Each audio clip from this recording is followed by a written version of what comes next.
Hello traders and welcome back to another video. आज की इस वीडियो में हम सीखेंगे जो हमने फर्स्ट वीडियो में जो एनालिसिस किया था, ये उसका कंटिन्यूएशन पार्ट है, यानी ये उसका सेकंड पार्ट है। एंड इस वीडियो के अंदर हम वो अपना एनालिसिस कंटिन्यू करेंगे, साथ ही साथ हम बहुत सारे और मेट्रिक्स के बारे में सीखेंगे जो कि फंडामेंटल एनालिसिस के लिए की होते हैं।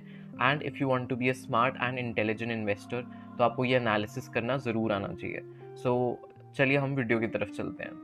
जैसा कि मैं अपनी हर वीडियो में एक डिस्क्लेमर देता हूँ, मैं इस वीडियो में भी वो डिस्क्लेमर देना चाहूँगा कि this video that I am making is not financial advice किसी भी तरह से। मैं आपको किसी भी तरह से कुछ भी खरीदने या बेचने के लिए इन्फ्लुएंस नहीं करना चाह रहा हूँ, ना मेरी वो इंटेंशन है।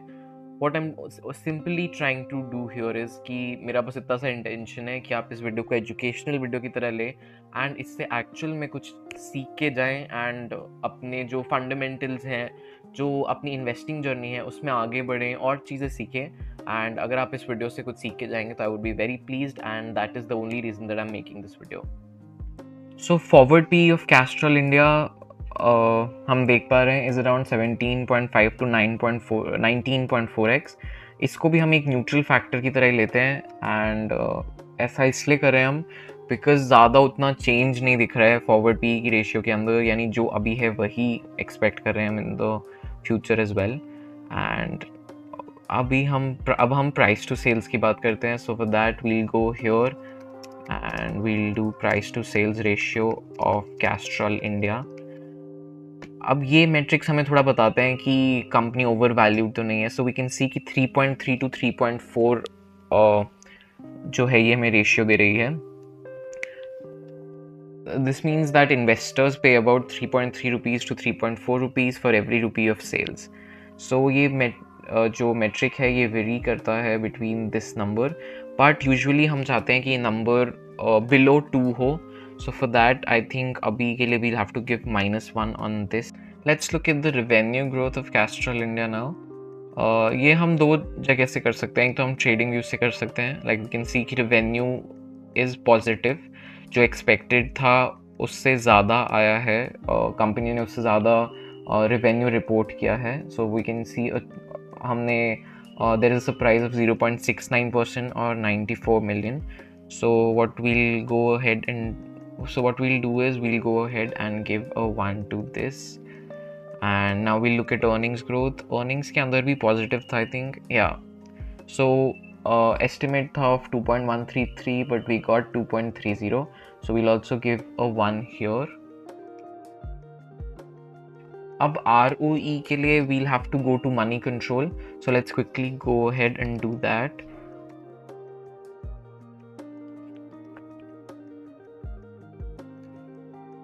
So we'll search for Castrol India here। So अब हम Castrol India का ROE, that is return on equity, देखते हैं। This really gives us an idea about how the management is doing, and let's just look at that। So we can see कि ROE is 40.69 which is a very good number। So इसका मतलब है कि जो management है वो investors के funds को बहुत अच्छे से यूज़ कर रहा है। So let's go ahead and quickly give us a positive rating on that for Castrol India। And now we'll look at free cash flow। For that we'll have to again go to ticker tape and we'll go here, cash flow। This is under the financials symbol, and if we go here we can see कि free cash flow 951.40 CR है। ये जितने भी numbers हैं ये crores में है, so you have to look at it that way। so ये सब करोड़ में है एंड वी कैन सी कि कंपनी के पास अच्छा खासा कैश फ्लो है। दैट मीन्स कि अगर फ्यूचर में कोई प्रॉब्लम होती है या किसी टाइप का कोई एक्विजिशन करना होता है, सो उस केस में भी कंपनी मतलब स्टेबल रहेगी या वो प्रॉब्लम्स टैकल कर सकती है। सो उस चीज़ में भी we'll have to give a positive rating to Castrol India. And now this is my favourite part about Castrol India, that is the dividend yield. So if we go to peers we can see कि dividend yield Castrol India की सबसे highest है compared to its peers in this sector, that is 6.89%, which is a very good number। So this means कि अगर आपने 1000 rupees invest किए हैं so you will get 68 rupees every year. Now this might seem like a very small number, but जब आपकी investment आगे धीरे धीरे बढ़ेगी तो what you will realize is कि dividend yield also plays a very crucial role, and ये आपका पोर्टफोलियो ग्रो करने में this will help a lot. I would recommend कि अगर आप किसी कंपनी में इन्वेस्ट करते हैं एंड वो डिविडेंड देती है तो I think you should, of course this is not financial advice again, but मैं कैसे करता हूँ इज़ कि मैं वो जो डिविडेंड है वो री इन्वेस्ट कर देता हूँ in that company. So dividend yield में हम डेफिनेटली काफ़ी एक अच्छा वो देख पा रहे हैं कंपेयर टू इट्स पीयर्स. काफ़ी अच्छा डिविडेंड देती है Castrol India. So if we now find out the total of this, so let me quickly go ahead and do that. What we'll do here is हम इन सबको add करेंगे and we'll have to do C3 to N3. So let's go ahead and do that. C3 to N3. Okay. So what we can see is we've got 6 as the total. Now what this means is कि जब भी 4 से ऊपर होगा number so we will give this a bullish reading, and this means कि जो हमने analysis किया है वो अब complete है for Castrol India.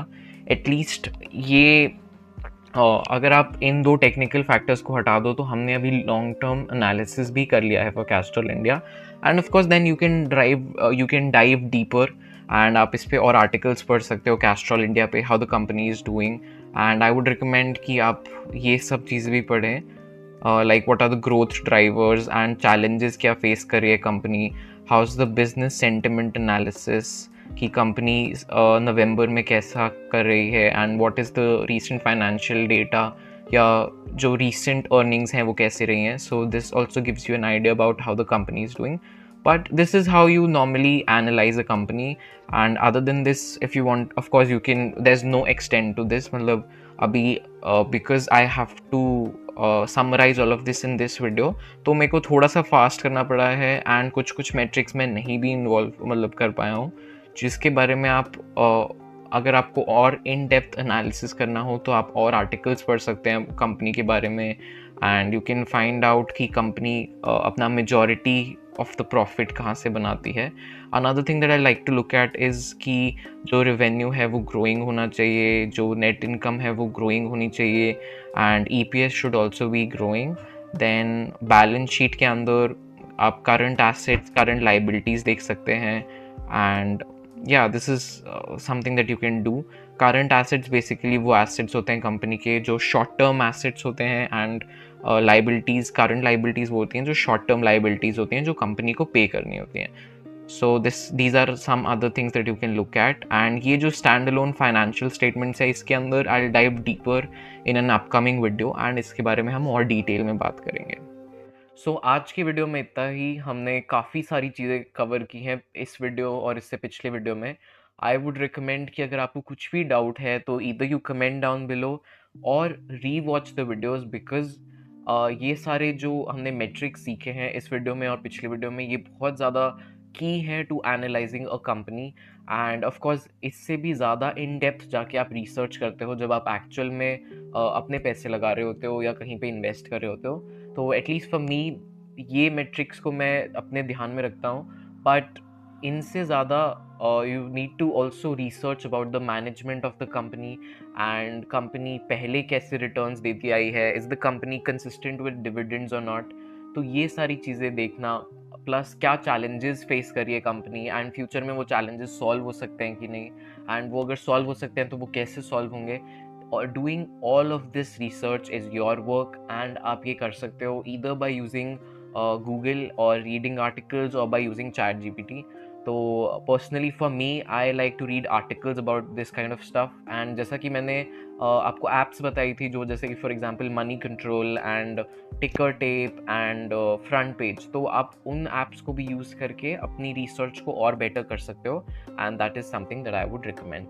So thank you for watching this video. जैसा कि मेरी हर वीडियो में उम्मीद रहती है कि at least you learn something new today. एक चीज़ अगर आप इस वीडियो से कुछ नई सीख के जा रहे हैं, so that is enough, and yeah I will see you guys in the next video.